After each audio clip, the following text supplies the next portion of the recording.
Ерболат мырза, неге сіз қазіргі конституция жазып жатқан комиссияның құрамында жоқсыз? Енді бұл әркімнің еркімен болатын шаруа емес қой.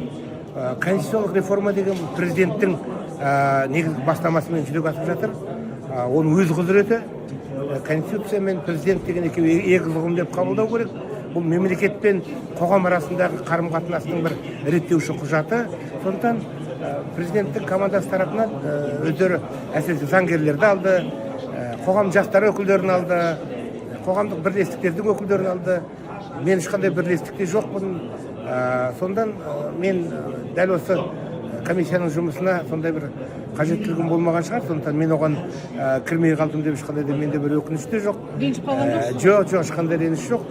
Бұл енді мен бәрібір өзімнің пікірімді сол комиссияның мүшелері арқылы, осы парламентте жүрген депутаттар арқылы жолдап айтып отырдым. Сіз жолдаған қай ұсынысты комиссия назарға алды?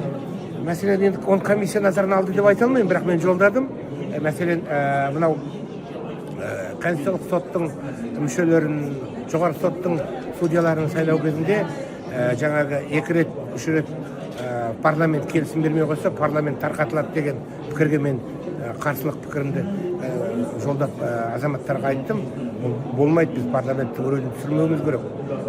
Мысалы үшін жаңағы жоғарғы соттың бір коллегия мүшелері үшін соттың парламент тарқатып жіберетін болсақ, онда біз парламенттің рөлін түсіреміз. Ал енді жеке судьялардың арасында әрине бір депутаттардың арасында келіспейтін тұлғалар болуы мүмкін. Кезінде әлде бір істерді қарау кезінде бір заңсыздықтар болған шығар. Олардың бәрі тірі адамдар.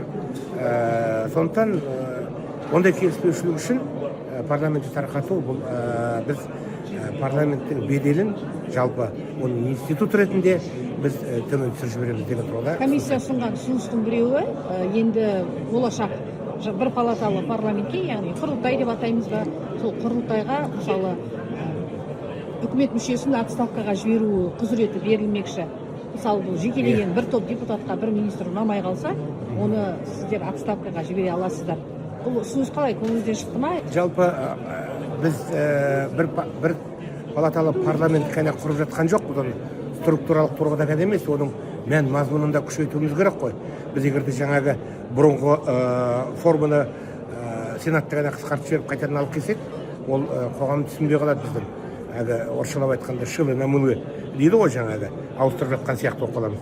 Сондықтан парламенттің өзінің саяси институционалдық мазмұнында күшейту керек. Осы тұрғыдан келгенде үкіметтің парламент алдындағы жауапкершілігін күшейтудің бір формасы деп ойлаймын.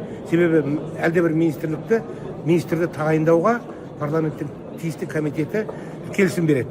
Ал енді оны алып тастауға неге оған араласа алмайды? Осы тұрғыдан келгенде бұның тепе-теңдік қағидаты бар деп ойлаймын. Алып тастағыларыңыз келген жағдайда президент келіспей қойса не істейсіздер? Алып тастау жөнінде ұсыныс қана жасайды. Сондықтан енді ол президент қабылдауы да мүмкін, қабылдамауы да мүмкін. Ол енді консенсус арқылы шешілетін шаруа деп ойлаймын. Ол жаңағы әлде бір министр үшін парламент жаңағы